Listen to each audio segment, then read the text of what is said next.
là aussi. Mais tout de suite, on poursuit notre petite balade, nos petites idées pour ce week-end des Journées du patrimoine. Paris est à vous, la sortie du jour. Emmanuelle Trief-Touchard, bonjour. Bonjour. Vous êtes la directrice du pavillon des Indes et du musée Roi Beffould. Exactement. Alors, on inaugure aujourd'hui, merci d'être ici, parce que c'est aujourd'hui même qu'a lieu l'inauguration de ce pavillon des Indes. On se trouve dans le parc de Bécon, donc de l'autre côté du périphérique, dans les Hauts-de-Seine, du côté de Courbevoie. Il a fallu 12 mois de travaux et de réhabilitation pour découvrir ce pavillon. Mais j'aimerais qu'on revienne d'abord sur l'histoire. Il y a une histoire assez incroyable.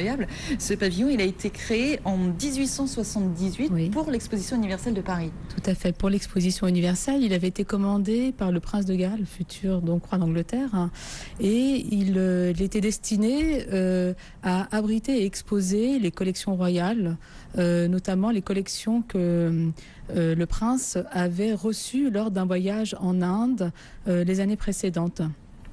C'est un bâtiment tout à fait exceptionnel. C'est vrai qu'on est très heureux, en tout cas à Courbevoie, de pouvoir ouvrir pour les Journées du patrimoine ce lieu tout à fait incroyable, en tout cas dans cet espace francilien et encore plus dans cet espace extrêmement urbain qui est effectivement la commune et les Hauts-de-Seine.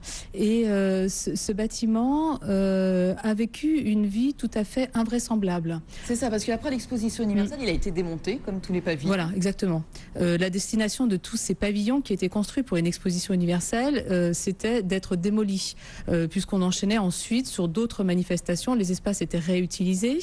Et alors, on sait qu'à partir de 1867, on encourage vivement les entrepreneurs et les différentes nations à concevoir des pavillons qui pourraient être conservés, parce que c'est vrai que tout ceci coûte extrêmement cher. La population, les médias étaient très sensibles déjà à l'époque au fait qu'on puisse utiliser quand même ces bâtiments qui parfois étaient d'une très grande qualité architecturale, même si on est dans le domaine de l'éphémère. Et l'idée donc germe qu'effectivement ces bâtiments puissent être réutilisés. Donc alors, pardon de vous couper, Emmanuelle Trief-Touchard, mais on va un petit peu avancer. Donc celui-ci, il a été dépecé. Il y a deux morceaux, un petit bout qui est parti en Bretagne qui a disparu, un qui a été récupéré, donc qui a été tout de suite installé par le propriétaire du parc de Bécon. Il a été racheté par la ville de Courbevoie dans les années 1950, puis il a été inscrit à l'inventaire des monuments historiques. Pour revenir, on va le décrire d'un mot quand même, il a déjà des bulbes monumentaux dorés à la feuille d'or. Oui, tout à fait. Là, on est dans une architecture traditionnelle indienne de la région du Rajasthan. Donc, c'est effectivement une architecture qui rappelle un petit peu le Taj Mahal, pour faire très simple. Donc, c'est un petit Taj Mahal, on pourrait l'appeler ainsi, au milieu du parc de Bécon. Donc, effectivement, c'est un petit écrin architectural entièrement construit en bois. Et je dirais que toute la difficulté de ce type de réhabilitation, c'est justement d'essayer de réussir à redonner un aspect original sans tenter une restitution. Pourquoi ? Parce que le bâtiment a été monté, démonté, remonté, etc. plusieurs fois. Il y a eu des modifications. Je pense que c'est la partie la plus intéressante, c'est quand on analyse le bâtiment initial et le bâtiment existant, il y a eu un certain nombre de modifications qui sont liées aux fonctions du lieu. À Courbevoie, nous avons aujourd'hui, je vais m'avancer, mais à peu près 15% du bâtiment initial. Donc il a fallu effectivement imaginer autre chose que le bâtiment tel qu'il était conçu. Et puis les propriétaires se sont amusés. Par exemple, le premier étage est devenu rez-de-chaussée. Pour une raison simple, c'est que cette galerie était un lieu d'exposition et il était constitué d'une grande baie vitrée qui aujourd'hui constitue le premier étage.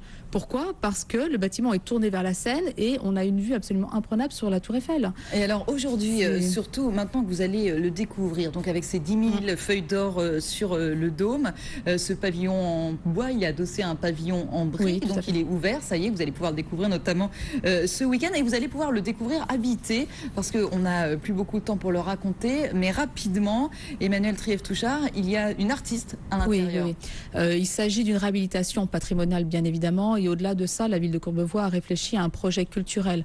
On est dans le domaine de la médiation. Il s'agit de restituer le bâtiment à la population et il a été envisagé donc plusieurs choses. Et puis on a retenu l'idée d'un projet autour d'une résidence d'artistes.